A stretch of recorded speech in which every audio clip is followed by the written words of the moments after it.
It's July 11, so it's been a month since Tony's celebration of life. At the celebration of life, we had over 200 people present, but there are a number of people who weren't able to come, for whom this recording allows them to be as if they were there, I guess, and I hope they enjoy it.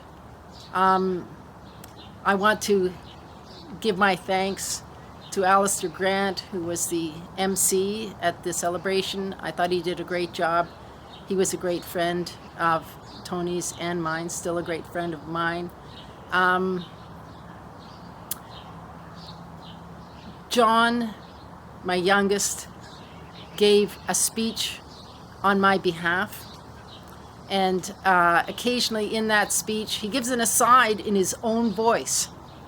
But on the whole, his speech is my speech from my perspective. So I hope that sort of clarifies whatever ambiguity there might have been in that. And I hope anybody who's watching this enjoys it.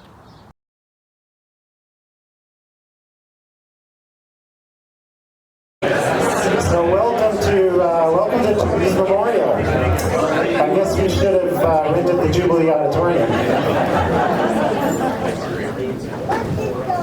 My name is Alistair Grant, and my wife Wendy and I have been privileged to have been friends with Tony and Jenny and the Lambert family these past few decades. And I'm honored to have been asked to to MC this event today. It's not a formal event. It's not a memorial. It's more just stories and anecdotes and tributes and tales about Tony. And in preparation, I thought, how do I deal with this? How would Tony deal with this? So with Tony, it was always about math. So I did a little bit of math, and Jenny said there'd be 140 people coming. So every single one of those people is going to have a story or an anecdote, and I know Jenny would love to hear them all. But 140 times, say, 10 minutes, divided by 60, and you've got 24 hours. And we're already almost an hour into that. And then, how many people here are lawyers? Can I see a hand count, please? Yeah, it's like a meeting of the Law Society. So double that time. We could be here for 2 days, but just the family alone speaking is probably, just looking at the notes Carolyn's given me this morning, about an hour. And they would like to make time for some remarks from people who are attending here. But let's get back to my role. So I'm really just a glorified timekeeper. And we're going to try to get everybody through. But if you see me stand up and start to advance towards you, it's kind of like the Academy Awards. It's time to thank your parents and sit down. Slaps are optional. Okay, so first of all, welcome to you all. This is just overwhelming, I think, for Jenny. Welcome to those who are attending by Zoom. So it's great that we have that capability where we are online. Great. And since I'm up here first, I get first crack at this. So I have to say that when Jenny asked me to do this, I felt a little inadequate to the task. And I think that's probably because whenever I was around Tony, I felt a little inadequate. Tony wasn't just the smartest guy in the room. He was the smartest guy I knew, except for Jenny. And I had no science background. I wasn't like him that way. I was an art student, for crying out loud. But we kind of bonded over our love of hiking and golf and sports. And when we first started going down to Palm Springs, a place that most people would think of as flat and desert, Tony was really excited to discover there was a 10,500-foot mountain right on the edge of Palm Springs. And it's a full 10,500 feet because Palm Springs is at sea level, so you see the entire mountain. like from bottom to top. And he started trolling the internet as he was wont to do, discovered that people would hike up it. So, he looked into this. There was no sanctioned hike. What part of it goes through an indigenous reservation. There's lots of warnings about doing this hike because people get caught without water. There is no source of water on the way up. It's hot. It's a desert.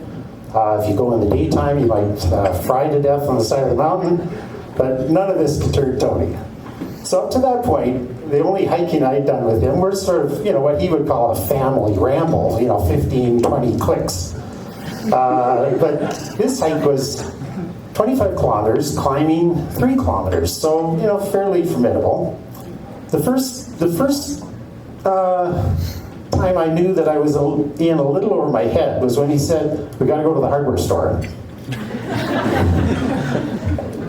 It turned out he looked at this and he thought maybe there was ice at the top, so we had to go buy metal screws and screw them through the soles of our running shoes. Second indication that I was out of my depth was when I started saying, well, what should we take? I think we need a gallon of water. At the very least, there is no water, and we're going to be climbing for 5 hours. And, some lunch, food, whatever. Tony looks at me and says, "I'm just taking a can of Coke." Now, as we passed people on the trail, we saw people with 20-pound packs, and I had a lunch. The third indication that I was out of my depth was we had to start in the dark. 5 a.m. in the dark with flashlights because he didn't want to get caught out in the sun. So he thought it all through. And it seemed to go pretty well. We were climbing, for about 3 hours. We got to the 6,000-foot level, 15 kilometers in, and I stopped and I said, "Tony, should we stop for lunch now?" And he looks at me in horror and says, "I can't stop. I need to know how long this is going to take." Tony was maybe just a little bit obsessed with time. And, we got down from that hike and we went golfing after 18 holes and he walked. I mean, that day tells you more about Tony than I could tell you in an hour of talking.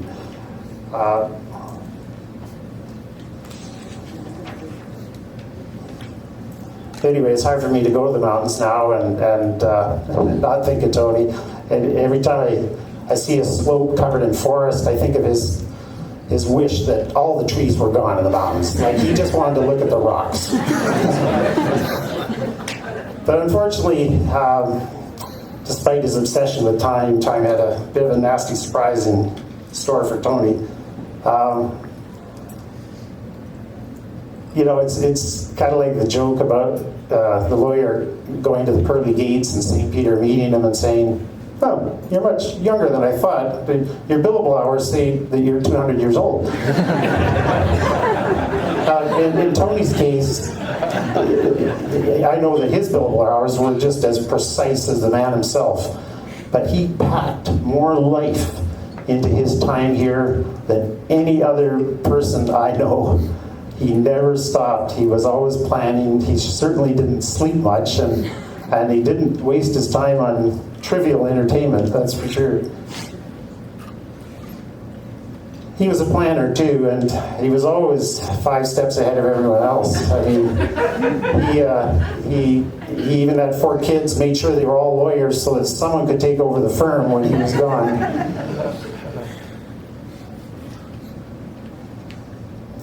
So he would have been, he certainly didn't plan to leave us during the pandemic, but I know Tony, he would have been thrilled to know that we couldn't get together and sentimentalize, cry, tell stories, hug. Like, that wasn't his thing. But we're going to do that anyway today.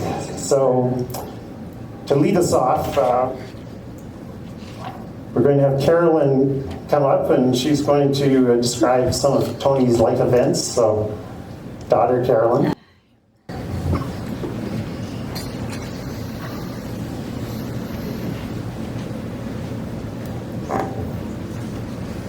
I'm just going to run through those events. Run. Yes. Show off your shoes. Runners. Born in Leeds, Tony felt an enduring connection there, or at least he always had a soft spot for Leeds United. How's the, is there feedback? We're sure he. You gotta be a bit closer. Okay. We're sure he would have been pleased that they finally got back into the Premier League in June 2020. Tony's family moved to Oxford when his dad became a professor there. A lifelong distance runner, Tony ran competitively from the age of 10. Tony's parents, Richard and Pamela, brought their family to Edmonton after they enjoyed Richard's sabbatical there. Tony was 14 years old, and he quickly made lifelong friends. He was valedictorian at Strathcona High School, and he became a good golfer as a high school student, though he played very little between then and 2013 when he picked it up again with gusto. Tony was most competitive as a cross-country skier.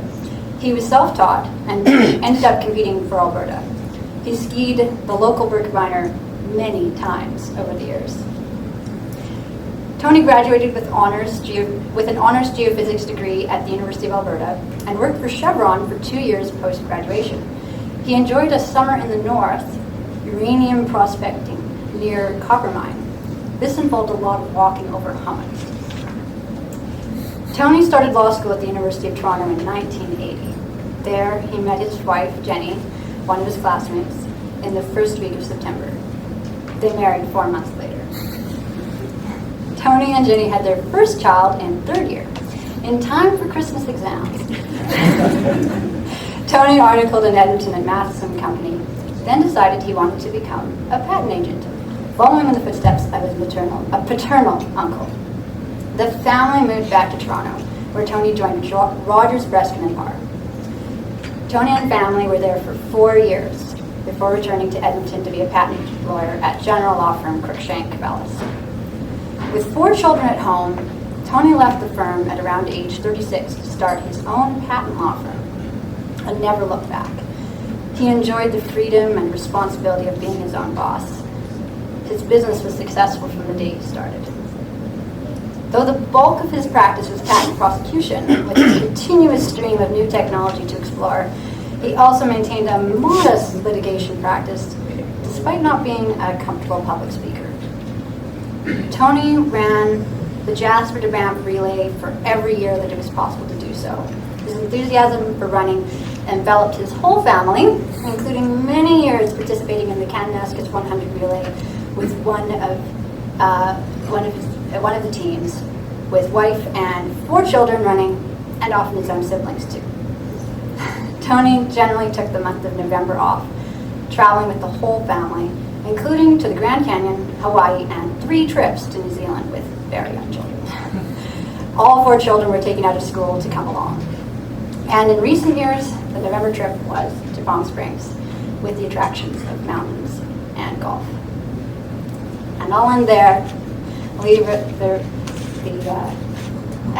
anecdotes about all the other things that happened to others.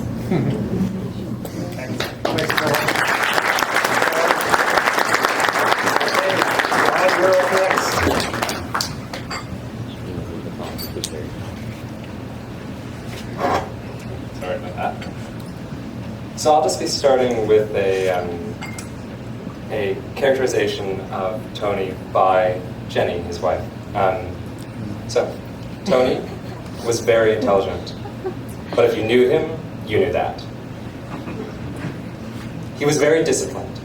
35 years ago, with 2 young children, he got up early and studied for 2 hours every morning before going to work in downtown Toronto to be sure that he would pass the notoriously difficult patent agent exams on his first try. In the result, he not only passed, but he was the first in Canada that year. He was a naturally talented athlete, a competitive cross-country skier, a speed skater, a golfer, a runner, a soccer player, a hiker, and scrambler. He ran to and from work every day for 30 years, and in later years, he would also run home and back for lunch. He was a competitive runner from age 10, and his latest sport love was disc golf. He was enthusiastic. Whatever sport he was playing, he would try to draw me and his children into playing. For years, we all did a Sunday afternoon run, with the youngest one or two on bikes. So that was me on a bike for many years. Everyone skied, ran, golfed, hiked, played soccer, and disc golfed. We eventually reduced golf to a one-club event, which we kind of do like running, just to make sure that we could do it in an hour and a half. But he had boundless energy.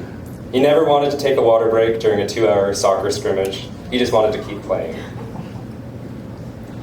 He was ethical. But he did break the rules he felt were stupid.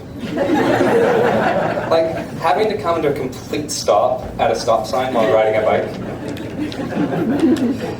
Generous and kind. When I told him I wasn't prepared to play women's soccer on a team anymore, he started his scrimmages on Tuesday afternoons so I could still enjoy playing without competitive pressure. That scrimmage ended up being a highlight of a lot of people's weeks. Minutiae of social conventions remained a mystery to him. He was absolutely straightforward, no manipulation.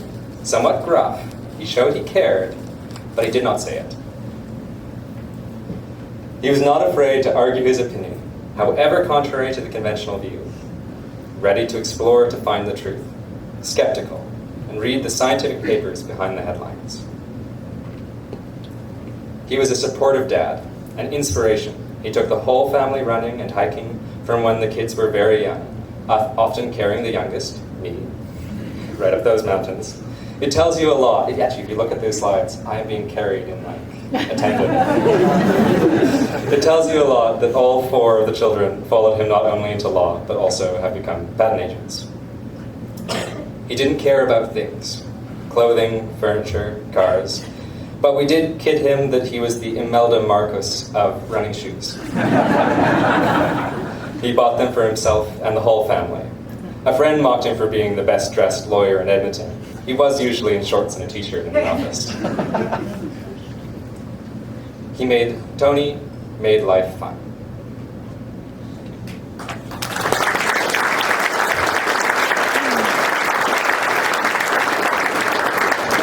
That was beautiful. Thanks, Jenny. And Simon's going to get up and give us a few words.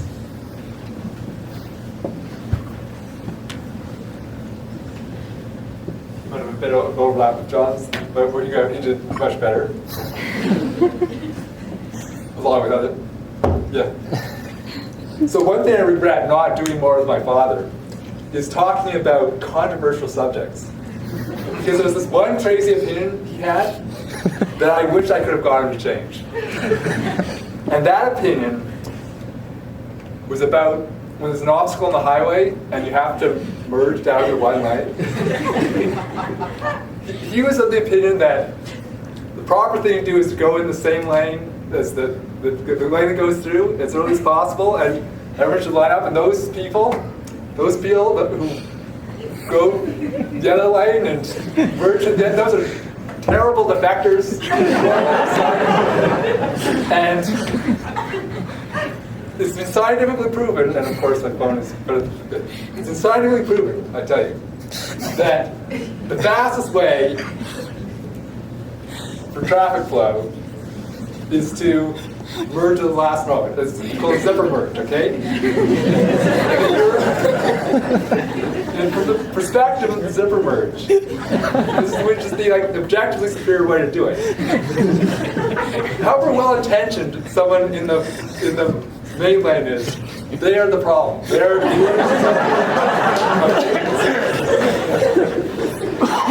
Now don't get me wrong, I still line up with most people in the lane that goes through. But that's just because I'm a compliant sheep. I'm afraid to cause controversy. But if I really want to do what was best for society, maybe I should undermine that bad norm by late merging. There's also a social pressure to avoid discussing views outside of that which is socially approved. And on that point, I am proud to say that my father did what was best for society, even if that caused a little friction here and there. And for myself, I have always had a little bit of a hesitancy to to stray too far from the conventional. But even talking to him and to my mom, who were totally the safest people ever to talk to. And I think that more frank conversations with him could have been quite interesting. Thank you.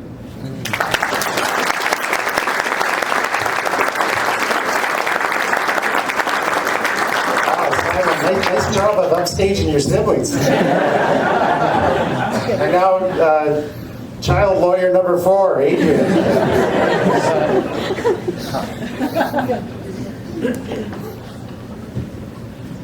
I've really been set up on that one. I get to follow that speech, which I will not be able to match in any way.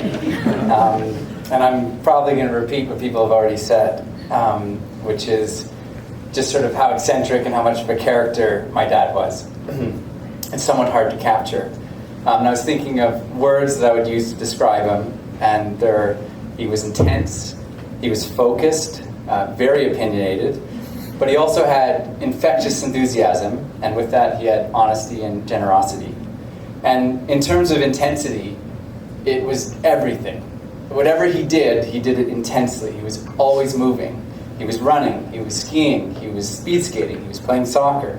But at the same time, he was also always learning. So he would subscribe to Science Magazine, History Today, Scientific American, The Economist, anything he could learn, he would focus on learning that. And with that intensity, he also had an incredible focus.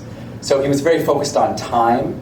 So he wanted to, if he was going to be running, how fast could you do it? If he was going to hike that mountain in Palm Springs, how fast he could do it? And I tell you, I've done it. And I'm pretty fit, and I have not beaten my dad's time up that mountain. Like, it's unbelievable how fast it is. And I took 2 tries at it and still couldn't get it. So very impressive. I mean, sometimes the speed, didn't always work the best. I mean, most people would do a golf course round in 5 hours. He would do it in 2. John mentioned that we would use 1 club. He'd have a 6-iron. That's the absolute minimum. You can't use less than 1 club. And I think when people hear that he used a 6-iron, you're like, oh, well, you had a 6-iron and a putter. No, we had a 6-iron, and you putt with the 6-iron, and you get careful to use the edge of the club. So it's amazing how fast you can do when you also don't do practice swings and you run between golf balls. So, and he would time every hole. So we would do, it's like, oh, that's 10 minutes. We're not going to get through in 2 hours, so we keep doing 10-minute holes. We need to get down to 8. But he also wanted to do things better. He didn't want to just do them fast. So he would play sports, and he would do it with his utmost enthusiasm. But he also didn't like really learning from other people. Like, he's like, this is how I'm going to get better, and he'd focus on it. So he'd start a sport, tennis, say. He'd play tennis for 2 years. And then about 2 years is sort of when you plateau. You kind of need a coach to be like, this is how you get better. He'd be like, I'm not getting better at tennis anymore. I'm done with tennis. And then he'd quit. And it's like, okay, now my sport is golf. And then it'd be 2 years of golf, and then it'd be 2 years of this. So, we're currently in the disc golf phase, was what the last one he was focused on. He was also very opinionated. So one of his favorite sayings is that study, when you read that in a newspaper article, is another word for lie. So a study says, he's like, oh, a lie says. So, people would say that he would read the study. No, he didn't read the study. He would read the study and then email the author, where is the background data that you had? So after he passed away, I was looking through his emails, and I got a bunch of emails from Parks Canada explaining where the bears were. Like, he was looking at a study about bear habitats, and he wanted to make sure that their data was correct. I have no idea. Judging by the emails, they weren't very happy to be getting these inquiries, but information. So, in terms of infectious enthusiasm, one of the traditions that we had is that every year on New Year's, he would take everyone who was willing to Lake Minnewanka to do speed skating. So yeah, me and him went, no one else. It's a terrible idea. If you don't know much about speed skating, later season is better because the ice is actually frozen. So we'd usually drive to Minnewanka with a pickaxe or ice axe, and we'd hit the ground, and it's like, oh, it's not frozen, and we'd go home. And we did that for many years, but there were few and far between some years when it actually had frozen, and the lake would be completely clear, and you could skate for kilometers and kilometers, and it was absolutely gorgeous and absolutely worth it, and I loved it even though it was almost always a failure. And as Alistair said, you know, there's probably a lot of people in this room who are fairly novice hikers, probably people who are from Toronto who lived on flat ground, and you know, most people, when you have someone who joined you in the mountains, you'd say, okay, I'm going to adjust the hike to the level of your skill. Absolutely not. Like, I really like this hike. You guys should all come with me. And he would take people on things that were just absolutely bonkers. He'd be like, why are you afraid? Like, what? We're on a cliff and there's, you know, rocks beneath us that are falling and you can see to the ground. But why are you afraid? Like, I do this all the time. It's not really understanding what people think, but you know, people still enjoyed that. We even one time skied up the ski out on Sunshine with cross-country skis while the snowboarders who were done for the day and the skiers who were done for the day were skiing down. And there's a family of six, with 4 kids skiing up on cross-country skis that they're dodging around. They hated us, but my dad's like, I want to get some uphill climbing, and what better place where there's good snow? I don't know about that. He was also very honest, and he was very true to his word. So if you said, hey, I want to, if I wanted to go to Canmore for the weekend, I'd say, hey, I want to go to Canmore, and I'd give him a few months heads up. And then the week before, I'd confirm with him, like, is it okay still that I come to Canmore? I said, why are you asking me again? You asked me 3 months ago, and I said yes, and I clearly remember. Most people you want to confirm, no. Once you said yes to something, it's happened. It's there's no nuance. It's the answer you have is the answer it is. So he was also generous. He was very much a supporter of amateur sports. If there were friends of mine who couldn't necessarily afford to be on the soccer team, he paid for their soccer dues. Or the Mountain Running Association, he was the treasurer for that in Canada, and we looked at the books every year, and it was like money in from Tony, and then there's some money going out, but the full budget was from him. Like, there was no money that we had no revenue. I mean, we were a really bad organization. With him as the backer, we actually did quite well. And he was also very generous with his time. So he spent a lot of time, my mom and him did basically everything together. And I think with that also there was an element of efficiency. So he would say, I really want to go on a hike. I have an 8-year-old son. Okay, we're going to go on a hike. And the 8-year-old son's going to come along. So John was dragged around. There's a slideshow coming up where he's actually on a leash at one point. He's literally being dragged along. But that's, a family adventure. And at one point he actually had the domain names familyscrambles.com, which was, showing off all the hikes that everyone did as a family. And, there are a lot of people who, you go hiking and you're wearing running shoes and they say, what are you doing? But then when you have a kid who's 8 who's hiking it and in running shoes, it's like, what are you doing? So from my perspective, I guess one of the things I think about in terms of my dad, in terms of his impact, was sort of the influence he had on other people. So here we have a lifelong runner, an avid hiker, a soccer player, a Scona valedictorian who has a degree in science at the U of A, got a law degree at the U of T, and was a patent agent, and also runs his own IP firm. And what you might not have noticed is that I wasn't describing my dad. That's me. So if you think about something my dad used to say, which is that imitation is the most sincere form of flattery, action, of course, being much more important than words, then I don't know what more I can say about my dad than that I became him. Thank you.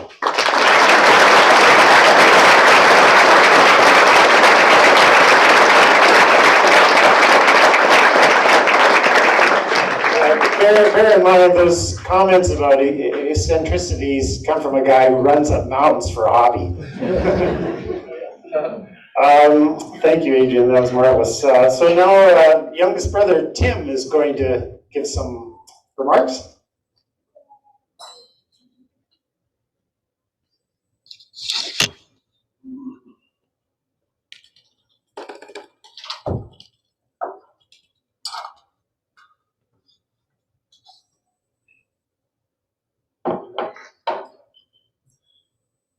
Thank you, Alistair. Welcome, everybody. When you're the youngest brother, as of the person who that we have just heard about from previous 5 speakers, is a tough act to follow. Adrian talks about his intelligence. Alistair talked about his math skills. Well, in our family, we inherited the textbook that in grade 11 for our Math 20 course. And in it, starting with Tony, it had the grades for each person.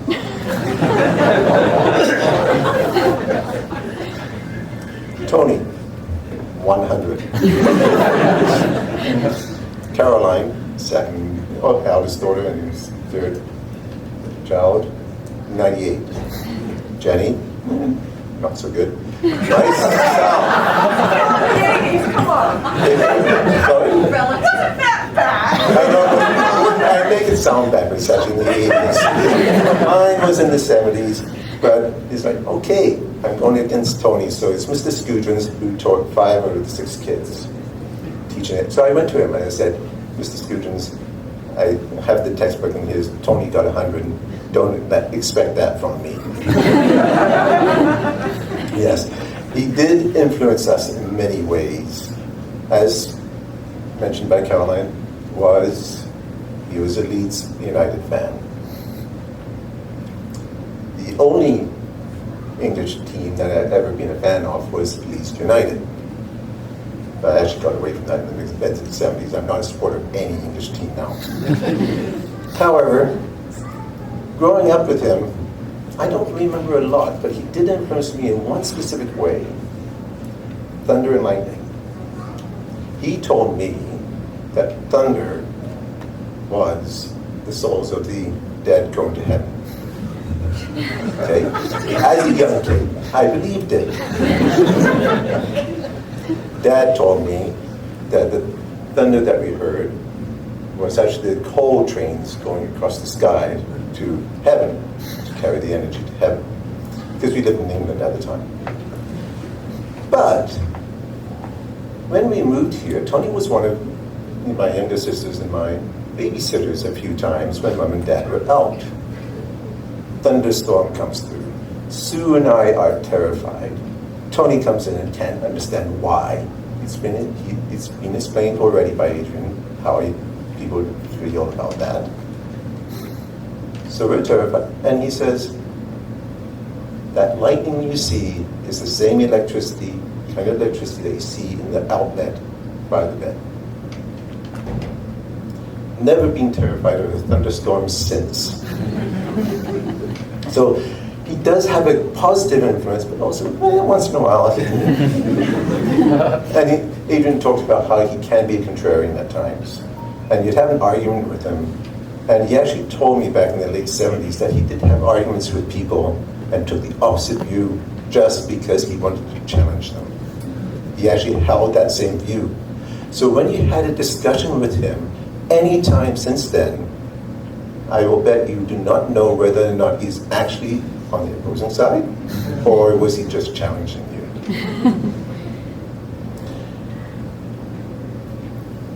The Kalinowski's 100 and the Jazz Strength Relay Race were two of the important races of the year in the time when they moved back from Toronto. And the first time I ran the Jazz Strength Relay Race was when he was with Cruikshank, and they had a great support team, a great team. And I ran the second hardest leg uphill to Bow Summit. Tony ran the hardest leg up to the Columbia Ice Fields. So he'd run that. My leg started at 11 o'clock at night. He came and helped me with it. He'd be there cheering me on the side. My support team was there. They were the best support team we could ever have. And the young woman who was supporting us, she came across the road, said, "Tim." And I said, "Yo." She and her husband spent the next 45 minutes trying to find me lost my train of thought there again. In the ditch beside the road because they thought, no. So we get up to the top, and I haven't seen them for a while. Finish the leg, and I tell Tony's there, picks me up, and I told him, support team's not here because they're looking for me. So we supported them, the next runner, for the next 6K, because we supported every 2K. For the next 6K, Tony got out, supported the runner, and this is coming out to 2 o'clock in the morning. He has not slept since 8 o'clock in the morning, the previous day. And he's out there, and he's doing that because the person needs support. Canas's 100. He challenged me on that one as well. He challenged me on a lot of things. But here I'm running leg 9, he's already run leg 5 on a different team. And he comes up to me at the start, just before the person comes in and it's on leg 8 for me. And he says to me, see that person up there who's 300 meters ahead of me, of us already, beat them to the end. Yeah. Yeah, one of the fastest women in Edmonton. I didn't know it at the time. He told me afterwards that he wanted me to beat her. The good thing was that I was much better going uphill than she was. Much better. So I did catch up to her on the uphills. She was faster than the downhill until the last hill, and I just booted it to the end. But I was exhausted. I did beat her, but it's a big challenge. We actually got into running together because in 1978, he asked me to come down and stay with him in Calgary because he's living down there working for Chevron. And he didn't want me to be out doing nothing all summer. I was in grade 11. So he invited me for the summer to get a job down there and live with him. So I agreed. I went down, got a job within a couple of days, and I spent the time going to and from work, and in the evenings I'd hang around at home, didn't do much. Well, he was also at home quite a bit as well, but one night he went out to a party, and he didn't come home for dinner, so I was by myself for dinner, and I had the whole evening to myself. So what did I do? I went for a run. First time I went for a training run or a run just out of the blue in my life. I hadn't been running before that. I'd been in the cross-country team for the previous year when my sister Jenny got me into it. But I really hadn't done much running. And at that point, I went out, and he asked me when he came home, what did you do? I went for a run. Where did you go? I went out. It was a 7K run. And from then, that was more the time that he realized that I could do running. I could be a runner with him. So he did spend a lot of time on training runs. Sunday mornings, and we'd do a 13K loop. We'd go out here and run the parking lot down in Emily Murphy Park as an interval. Run up the hill here, 500 meters, up the hill, 50-meter height gain, and we'd do that 10 times. Okay, I'll clarify that. He would do it 10 times. My best was 6. I was in pretty good shape back in those days, too. The other story I wanted to talk about was the story about whose idea was this. Here's the name of the team in the Canas's 100 relay race, which Tony put together, both teams. There's whose idea was this A and the B teams.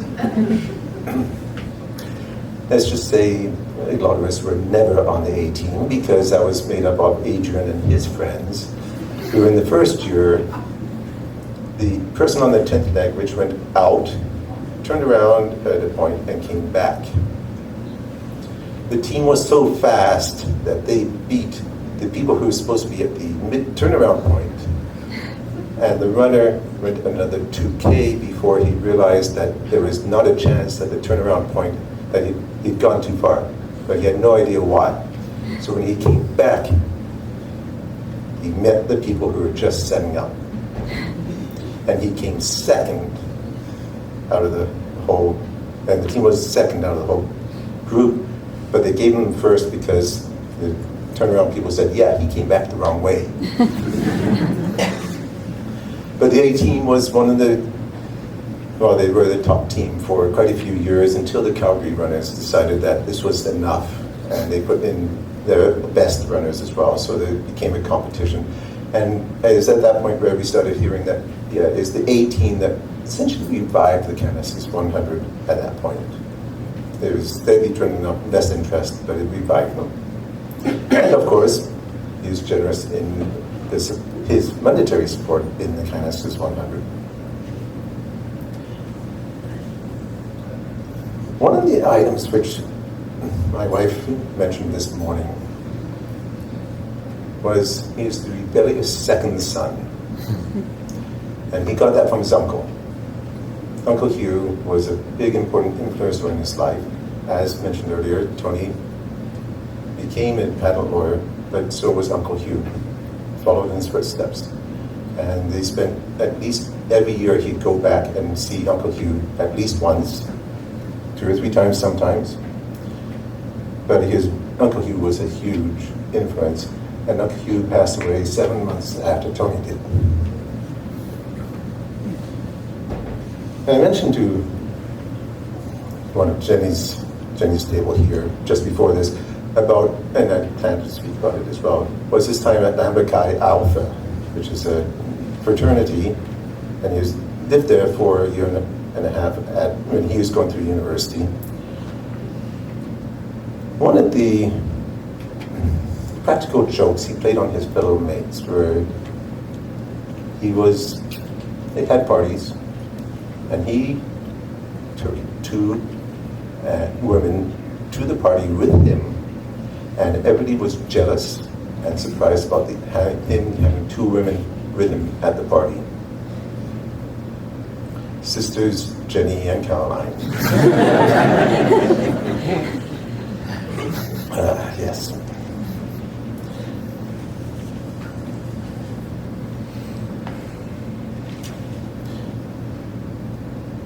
One of the biggest surprises in my life. Adrian mentioned how every 2 years he and Jenny would switch sports. So, about 8 or 9 years ago, Tony came to me, and I'd been dancing with the Edmonton Scandinavian folk dancers since 1999. Mom got me into it, and he came to me and said, we want to dance as well. We want to join and learn about Scandinavian folk dancing. John and Carolyn had done it as juniors, and they came and joined us. And I thought, oh, they'll just do it for 2 or 3 years as they had done with the previous sports. No. Up until the pandemic started, they were still dancing with us, and every single performance we would have to do Gamel Rhinelander. Absolutely. His absolute favorite dance. Yeah. So, he was a generous guy. He was a very intelligent person. He loved his life. He loved his life with his love of his life and with a great family.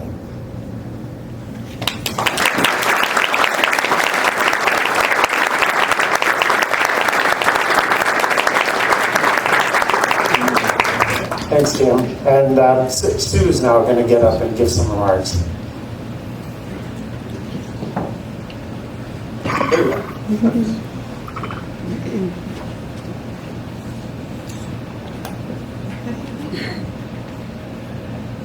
Okay, hope this works. I don't want to be here. I thought I could.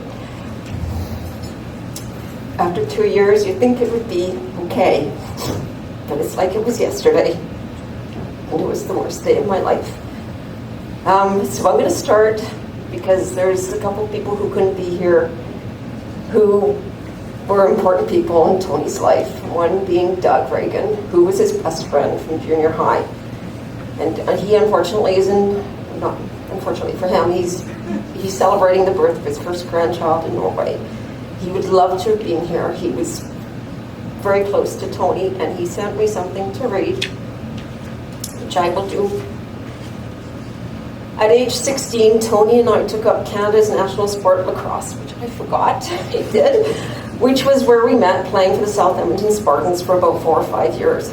Tony, being fitter and faster than all the other players, naturally was on every power play line with the better players, where he easily scored many goals, but he was also put on every penalty killing line with me, where against the odds he continued to score goals almost as easily as on the power play. He was an exceptionally hard-charging lacrosse player. Nothing kept Tony from always being one of the top 3 goal scorers every year. At university, Tony enrolled in honors geophysics, in which, like everything else in Tony's world, he excelled. At the end of every unit in physics, we were assigned a couple dozen questions at the end of questions at the chapter's end. Most of the students had trouble enough for the assigned questions, whereas Tony just worked through each and every one of them, whether they were assigned or not. Smart guy, that Tony, intelligent, disciplined, and hardworking. We played rugby, another thing I didn't know. And by the way, I'm his youngest sister, so I did miss a few years. We played rugby together for several years until the end of university sent us our separate ways to other cities and countries. One of the high points that I remember well, and a story that we were proud to boast about, occurred in the summer months when we played lacrosse and rugby. We would ride our bikes all around South Edmonton from game to game, and once in a while played 2 games of rugby and 1 game of lacrosse all in one afternoon. Ah, those were the days when we were on top of the world, to be young and immortal again. At that point, we thought that surely we must continue our existence when we die. So we made a promise to each other that whoever died first must try to contact the other from the other side. I'm still waiting, and that's we died. And then there's Jackie Charlesworth, and she's my godmother. And her husband went to school with my mom and dad in England. And they're the reason we moved to Edmonton, because Jackie and Henry lived here, and they got my dad over for the sabbatical in 1964, and I was born here. And then that's why we came over in 1970. They actually bought our house, which she apologized for because she didn't realize how big the family was, because there were 8. But every year we switched Christmas with them, like 1 year was our house, and the next year. And I always worried that Mom was going to divorce Dad and marry Henry, and Jackie would marry my dad, and I would have to pick. And I didn't know which one. But Jackie is sent this along. She said it would be too tough to come here, and I get that. She says, "Dear Lambert family, I'm so sorry not to be with you today, but as you are all long part of my own Charlesworth family, I hold you in my thoughts this day, but you all know, or at least are aware, that all of you are in my heart. I first met Tony when your parents came on sabbatical leave before Susie was born. I had rented the family a house too small for your numbers, but your wonderful mother Pam made the most of it as she did all her life. Tony, a blue-eyed blonde boy, sometimes called Anthony, would give one, even then as a young child, an assessing look, as if sizing you up, and you in turn hoped you would not be found wanting. Tony's many turns in his life, from living in the UK to coming to Canada, and like his mother, making the most of it, led him to a happy marriage, children that all could see he adored, and a very successful career. Athletics absorbed some of that great energy, which one could see pounded away inside of Tony. He seemed to love being stretched and challenged, and I'm sure that the activities of today would give him pleasure. I know he's missed by all the Lambert family and many friends and colleagues, but his strong sense of duty and commitment, which was felt by all who knew him, means that he will be a good memory long into the future. Tony Lambert will not be forgotten." So this is now my start of 10 minutes. Timothy, where are you? So I had the privilege of being his youngest sister. I have not a good memory, and it was really not of Tony, but not good memories. Ability to remember. So hearing everybody else speak, I'm like, oh yeah, I remember that, I remember this. And so now I've probably forgotten them all. So, but I don't forget that I'm his youngest sister. And I think because I was too small to know, I think I slept with him in his room in a crib when I was very young. And because there were 6 of us, my mom very wisely divided us up so that the oldest children looked after the youngest, and Tony looked after me. And that was my life. I felt like Tony was my guardian through it all. And he was a pillar. And everybody who knows him knows what that's like. Because I realized as I got older, he was everybody's guardian. He looked after everybody. When Jenny and Tony lived in Toronto, why he moved back here was to support my mother through her divorce. That was Tony. I remember everybody talking about his hiking and lugging the children up. And we were going up Hart Mountain. It was Hart Mountain. And there was a chute. And I'm like, oh no. And I'm waiting till everybody else is going up. And then Tony's like, come on. I'm like, but Ryan. And then Ryan was not here, really small. And I'm like, no. And Tony goes, whips up Ryan, puts him on his back, and disappears up the chute. And I'm like, my child. So I have to go because of my babies up there. And of course he was fine. But this is what Tony did. And I remember going camping with, our family went with them, and we went to Whistler's campground. And we would get up and we're all going to go climb Whistler's. It was an annual event. The kids, they started off on your back, and then they graduated to a bigger carrier. Then they walked half of it, then they walked all of it. And we'd get up in the morning, we're having breakfast, and then Tony would come back because he's run it first. And then he comes back and walks it with us, carrying many children. So there's not enough words to describe Tony. There's not enough time to go through all the memories of him. I remember talking about the Coke. There was a marathon in Edmonton, and Tony was running it. And so I got on my bike, and I tried to find him. And he was with 5K left to go, and he goes, I hit the wall. And I go, what can I get you? And he goes, Coke. What? Water? Gatorade? No, Coke. And I've actually learned myself when I'm out there doing exercising things, Coke actually is really good. It does. So the one thing I remember that was a special thing to me was in high school, I sprained my ankle. I would have followed Tony's footsteps every which way, which meant running, but I sprained my ankle in junior high, which meant I took a different course of swimming, water polo. But in high school, I wanted to go to a ski trip so I could actually socialize and meet friends. And the medical advice was to put a cast on my ankle. And that meant I couldn't go on the ski trip. And Tony said, if you get the cast on, which was just stupid, but that was the medical advice. If you get that on, I will take you on a ski trip next year. And so I didn't go. I got the cast on. The next year, Tony took me. And I remember being at the top of the hill, and Tony was on telemarks, and I just remember these boobs sticking out of moguls all the way down, and I'm like, and he goes, boom, boom, boom, boom, boom. And I stood there, and I skied across, sat down, skied across, sat down, skied across. And that's how I did it, but that was Tony. It is a dimmer world without Tony here. And he would have hated it, but he stood out. I remember a time when I said, I was at soccer thing, and somebody said, oh, I know Tony. So I said, oh yeah, this person knows you, Tony, from soccer. And he goes, they know me. It's time to move. I don't want to know. Too late, Tony. Lots of people miss you.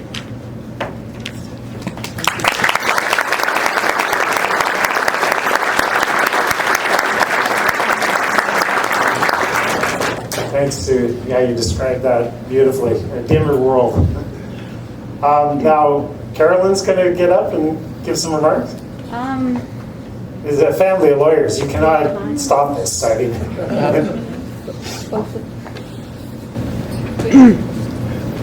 well,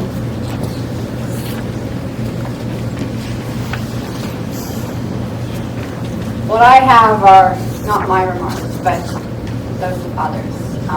One of whom is, I have remarks from my mother's cousin, Mary Jo, and I'll do that right now. Tony was absolutely unique. No wonder you fell immediately in love with him in first year law, Jenny. He was magnetic, a huge smile, pulsing with energy, a sharp intellect, and an incredible athlete. My sons remember going on a long mountain bike ride with him, and Tony pulled, with a rope, another rider up one of the long hills while chatting happily the whole way. Tony was clearly an independent thinker, prepared to challenge any mainstream position. My sons remember driving in a car with Tony, and he posed the question of whether a car gets more wet in the rain when driving or parked. They were expected to demonstrate their logic in presenting their arguments. Luckily, Tony's love of Coca-Cola prevented him from being intimidating to the children. The kids remember Tony's generosity and kindness in facilitating them with the equipment, logistics, to mountain bike around Brundle Mountain, which was very memorable. We have many wonderful memories of the family time at the Canmore home and all the wonderful hikes and the mountain bikes in the vicinity, as well as in Jasper. Tony was taken too soon, but he led a very full life. Luckily, parts of him are reflected in each of his 4 children, so he will never be forgotten, and the lessons he taught will live on. And then I have another remark from my mom's very good friend, Bonnie Crowther. Tony was a man of action. He was especially at home in the mountains around Canmore.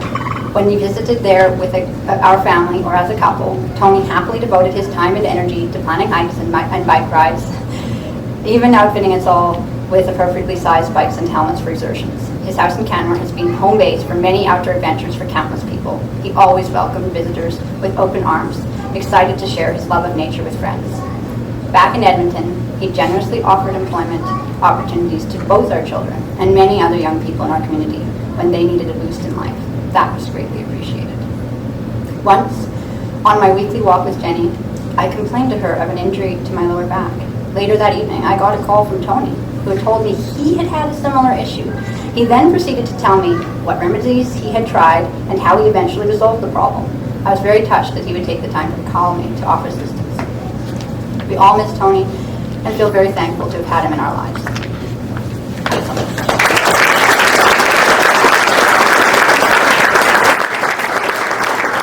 John's also going to read some remarks that have come in.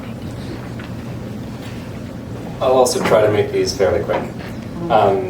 First, I have an account by Ron Davis, an old friend of Tony's. Jenny, I could write volumes about Tony, but I know he prized brevity, so here's my best effort. It was the luck of my lifetime to have had Tony as a friend. From the moment we met in the late 1980s, this slight man with an unaffected British accent exuded a vital energy that dazzled me. From the get-go, we were delving into endlessly deep conversations about any topic from the human brain to running times to best shaving practices for me, often while we were running distances together.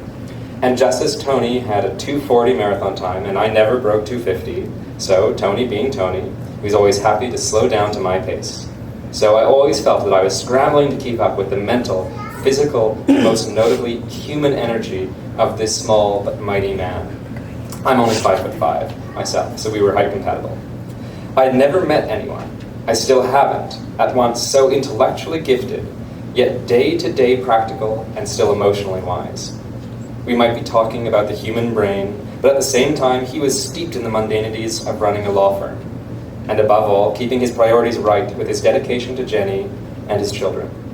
I was not accustomed to seeing brilliant people who practiced law successfully, but still maintain such deeply loving and close family lives. Remarkable. I always walked away from my time with Tony filled, recharged, with that great energy, and never walked away without it. My only beef ever with Tony was that he moved away from Toronto to Edmonton. That city's gain was my city's loss, but it was also my personal loss. I feel that we would have been so close if proximity had been afforded to us. But Tony and the family thrived in Edmonton. So, as was often the case, he and Jenny made the right move. So for me, it was the luck of a lifetime to have known Tony, and the loss of a lifetime when he died. It's a cliche, but still true, to say that Tony's spirit lives on in Jenny and their children.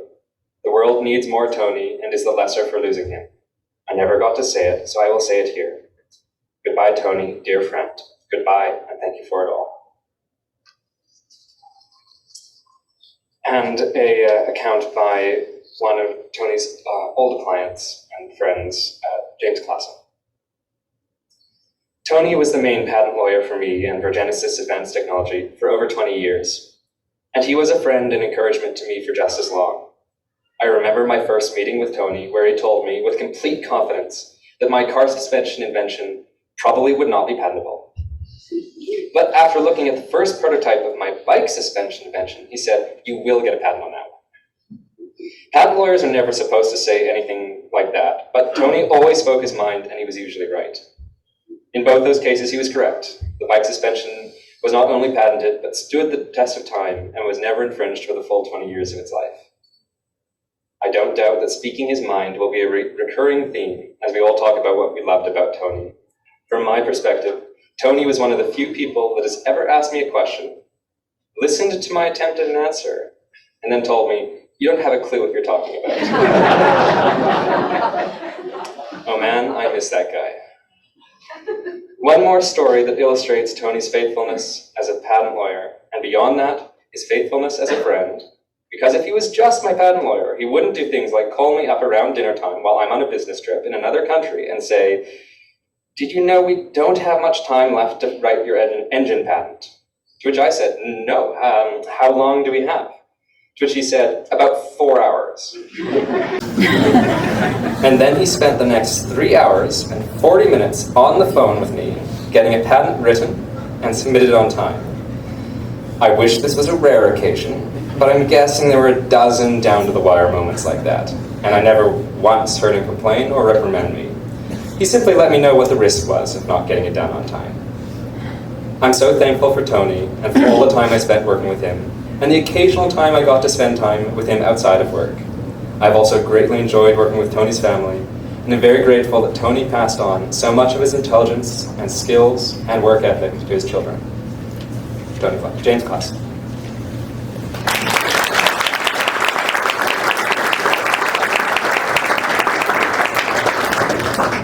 So that's the end of our scripted remarks. So it leaves us a little time for people to come up to the mic and share. However, it's also lunchtime.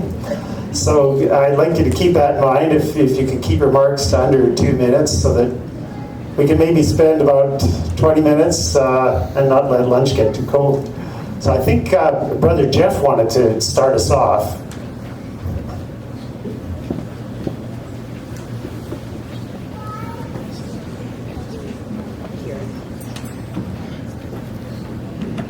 Thank you everyone for coming. Being the oldest brother, I had the pleasure of knowing Tony the longest. He was always a challenge to me. Some people say, "How can you both be brothers?" We're as unlike as you can imagine.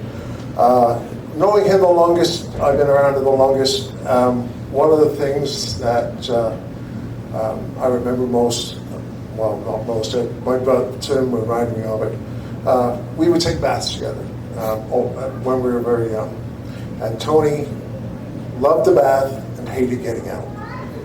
So he would scream bloody murder until Mom would bring in the cocoa, and then silence. Core, ain't it nice and peaceful?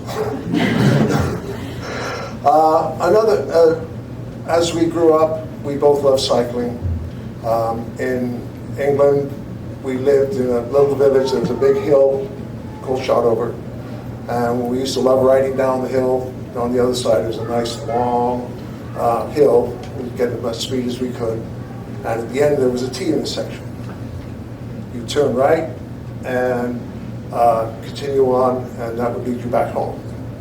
Well, one time we were flying down the hill. We turned right. Tony was way ahead of me. I turned the corner just in time to see him flying over the hood of a car and landing in the backseat of a convertible. The poor driver, he had this absolute expression of shock on his face. Tony, fortunately, all he got was a little cut going over the windshield. He was fine. He was taken to the hospital. They released him. But that was Tony. He was always first. And so No breaks. no breaks, yes, of course, no breaks. And he also loves to challenge people. He loves to challenge me. We up on the same hill, there was a steep hill going down. At the bottom of the hill, there was a ditch and trees, and off to the side there were ferns. And so what the challenge was to go as far as you possibly could before the ditch, turn your bike off to the right or left, and land it, and use the ferns to stop you. So he went down, popped up, was fine. I went down, the ferns caught my bike badly. I wound up under the bike with a black eye. And we got home, and Mom said, well, what happened? And Tony said, well, we were riding bikes, Mom. What else? I will miss him forever. He always had time for me whenever I had a problem or anything like that. So, God rest in peace, Tony.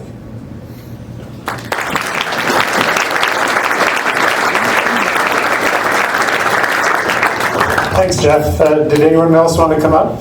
Yeah, if you just introduce yourself when you're here, although I know you, Jane, but...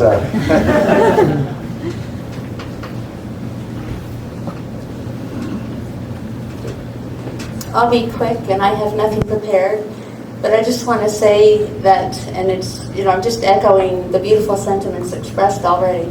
When you were in the presence of Tony, there was light and life. And that doesn't stop, because he's right there in thought. And his generosity, his integrity, a man of honesty.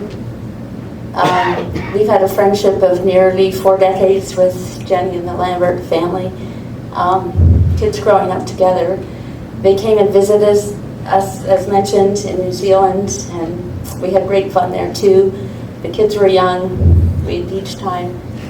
All very special. But I should also just add, when we moved to Bowen Island, my husband had this great plan to start a trail half marathon there, partly because of our participation with the B team, not me running even, cheering with the K100. And Tony was right there supporting. He read the paperwork that was needed from a legal perspective, came to everyone, ran, helped. He's just been a true partner in so many ways. And Tony's a friend forever to all of us. Thank you.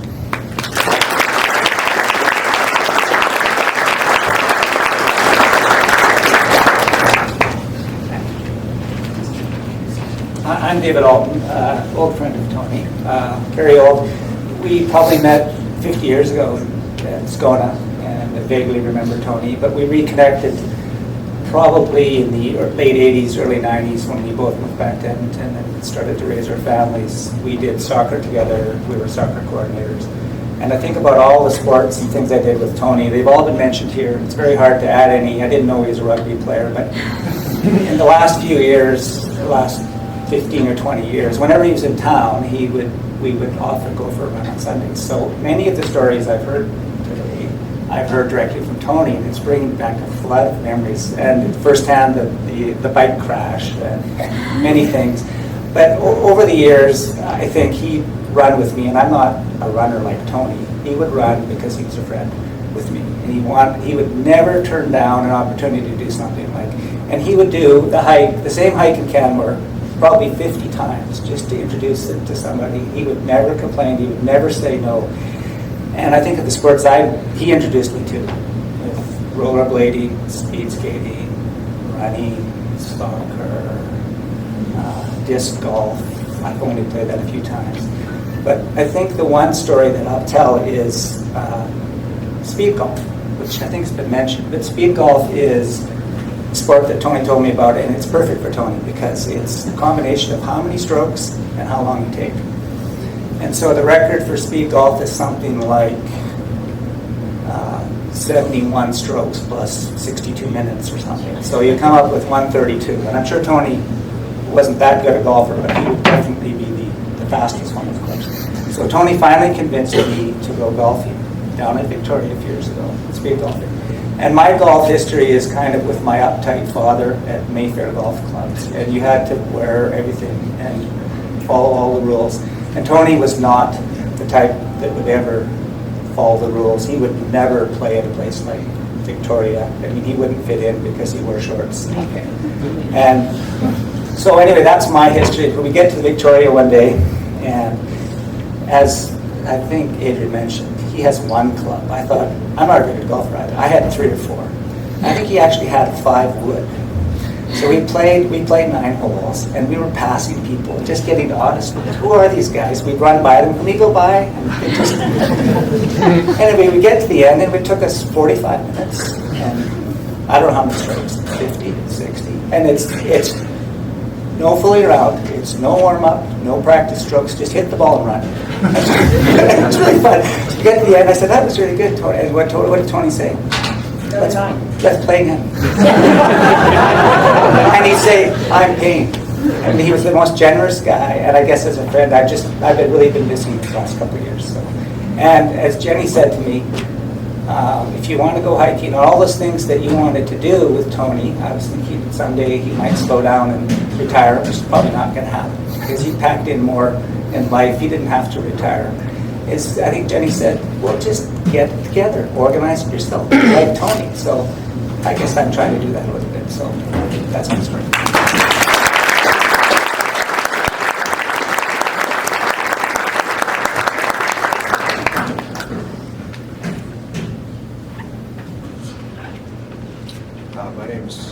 My name is Jerry. Is this on?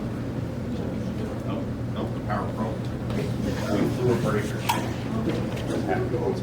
Shout. Well, that's yeah.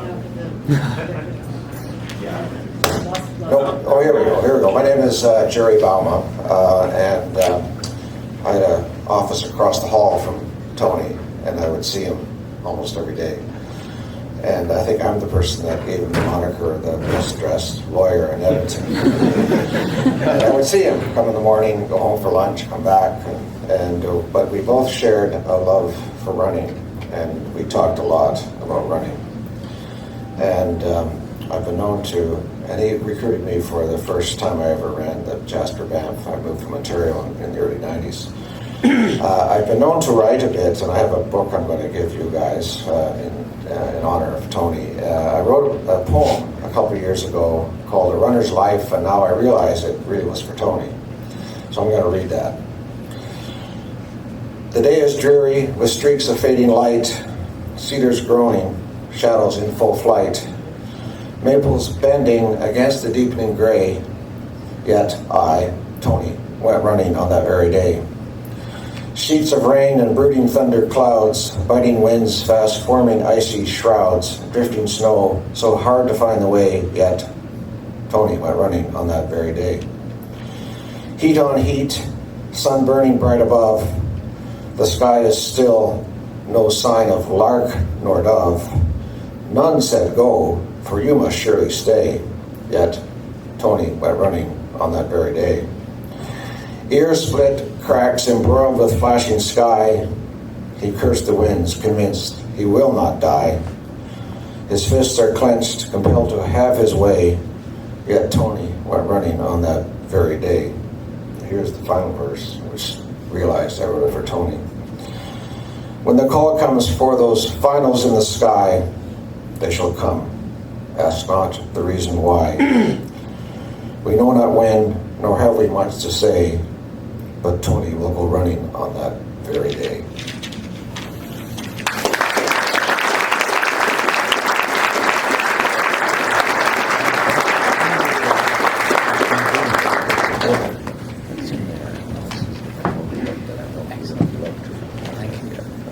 Hi, my name's David Crowther. I've known Tony for quite a while. And I'm one of the lucky ones who was invited to go on a hike with him. A very grueling hike, and I wasn't really expecting it. It dawned on me what I was in for at about the 30-minute mark. The hike was up the shoulder of Mount Rundle, along the top, down the back, and then about a 7-mile run back to the car. And before we got to the top of the mountain, maybe at about the 30-minute mark, it took us about 45 minutes to get up there. It was me and his friend Doug, who I'm not sure, he's not here, okay. The three of us were going up, and I was like, wow, this is quite the pace we're doing going up here. And I'm going to have to try to hang on with these guys. And about the 30-minute mark, I looked over, and there was Tony silhouetted against this beautiful view of Haling with the morning mist rising. And I said, Tony, stop, I want to take your picture. And Tony said, Dave needs a rest.